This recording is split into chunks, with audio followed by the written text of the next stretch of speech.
University. Some say it's the best time of your life. But for deaf students, experience can be sometimes a little bit complicated. Support is often delayed or denied, and even going in the first place can feel impossible. We're here at Cambridge University to find out what life is really like for deaf students. We're joined by Molly, Ria and Sophie, third-year students here at Cambridge, and Dr. Cameron Eunice, Head of Admissions for Downing College. We'll also talk to Daniel, a first-year history student, about his experience at Exeter University. We'll learn about their experiences of university and what needs to change to make a university a welcoming place for all deaf people.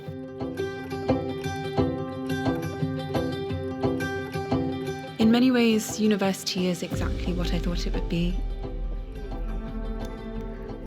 Doing the shopping and your washing and your cooking every day on top of the learning, and then on top of that with advocating for my needs and kind of learning how to talk about my deafness with new people when my friends at school and my family had just always known, so it was never something that I had to talk about. There's plenty of support that can be put into place for deaf university students. In 2019, only 53% of students reported that the support they needed was always available. 16% said it rarely or never was. Accommodations are very hit or miss depending on how much you've communicated with your lecturers or your teaching staff, how well you know them, and also where you're lucky to be put for those classes. In terms of academics, lectures are much harder than supervisions, just because I'm dependent on the lecturer putting on their microphone, and sometimes they don't and they'll forget, and you don't want to, or I personally don't want to be the person putting my hand up in front of 100 people and saying, oh, do you mind putting that on? So it's sitting there and turning up my hearing aids kind of full volume and looking at my best friend's notes and trying to quickly copy what she's writing without making her think that I'm just copying her. I find seminars the most difficult because it's where both the professor and all the students are all going to be talking and interacting. So I need my microphone to be passed around when people are talking. I need things to be repeated by the professor when people ask a question. When I'm lecturing, the rooms are designed to have certain types of acoustics where the sound actually bounces around the room to make it more easy to be heard. But however, that makes it very difficult to orientate yourself in terms of where a certain sound has come from. And if someone was to shout out a question, that's very disorientating because I can't make out who's asked the question and where it's come from. So I often stop and I go, all right, where did that sound come from? Who's asked me that question? Can they please stand up? A lot of lecturers do tend to have a habit of moving around the class when they're talking, of just wandering around. I know it helps them clarify their thoughts, but it makes life quite difficult for people who are trying to lip read.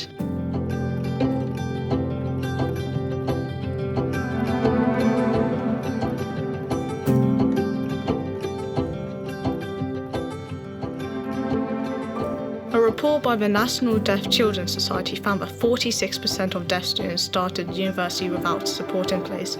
Of those, around 60% waited over 2 months for the support to start. 28% waited for more than 6 months. It took halfway through my first year for my college to get a proper working fire alarm for me, like with a vibrating pad and flashing lights.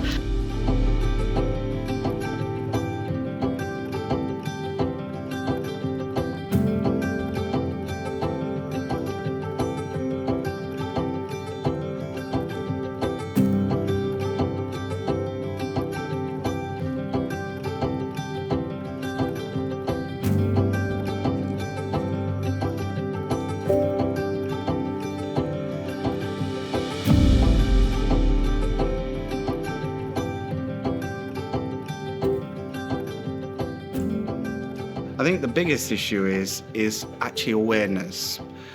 People having an understanding of what kind of challenges a student with hearing difficulties can have, and making sure that they adapt their teaching style to make sure they capture all the information they need for learning about a particular topic. At one of my first lectures, I went along already quite anxious and scared about going to big scary Cambridge lecture.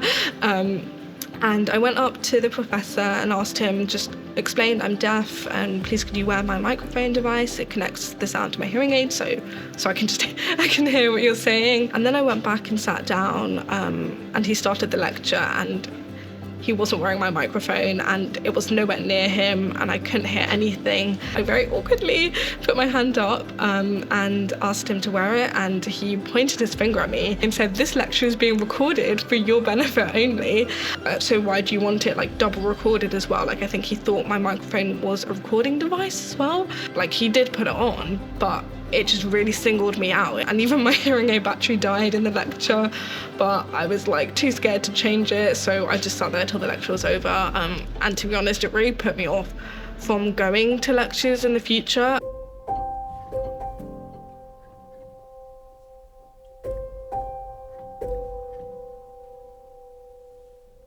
For me personally, my biggest challenge with being deaf at university is the absolute exhaustion. Having to spend so much time advocating, but also just the act of listening itself is tiring. Want to get involved in it as much as possible. That can be quite difficult, especially before you've really met anyone and made some friends, because inevitably you are having to go out into quite a lot of busy, like noisy spaces, like right from the outset, and that is like quite difficult.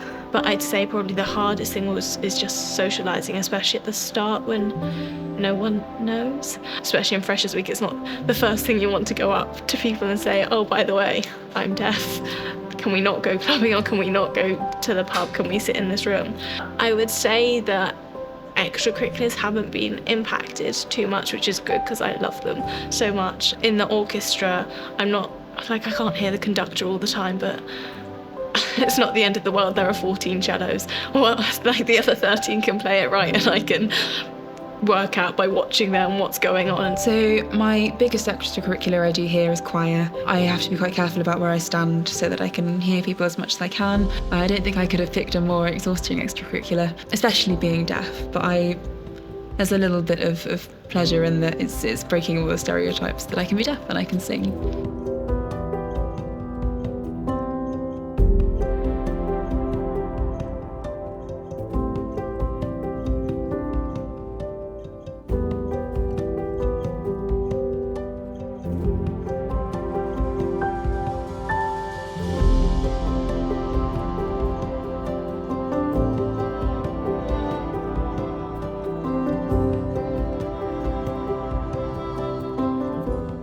But I had my eyes set on I want to go and find the Sign Language Society. It was very inaccessible. I was having to bring my personal microphone radio aid to these sessions and still couldn't properly hear.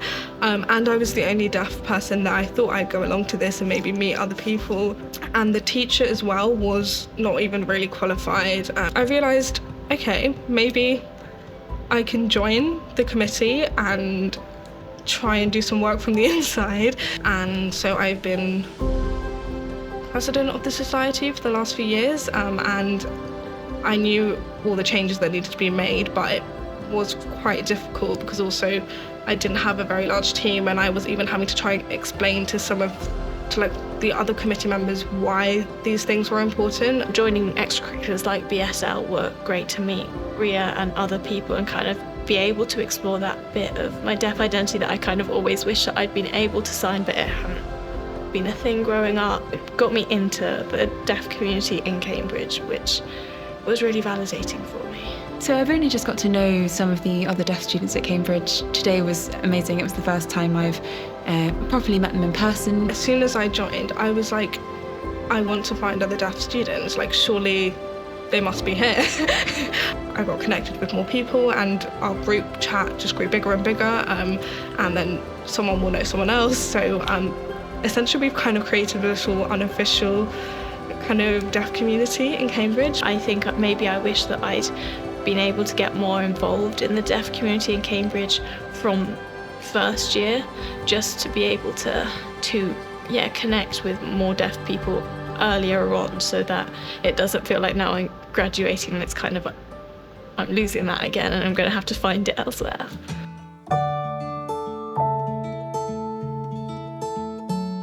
I would say University has its challenges in that life will always have its challenges when you're surrounded by people who aren't deaf. It's been wonderful to be able to explore deafness as part of my English degree. I never really thought the two would collide.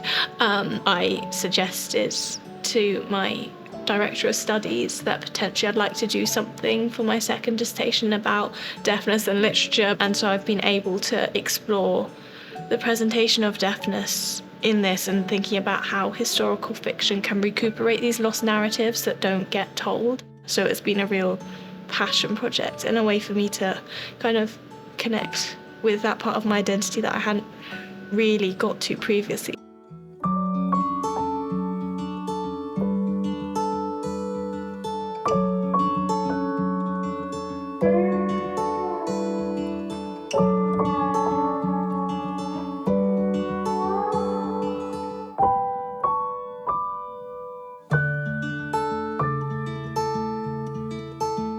I think other deaf students I know have endlessly different experiences. None of us have had the same experience at university because it's so dependent on the people you come across.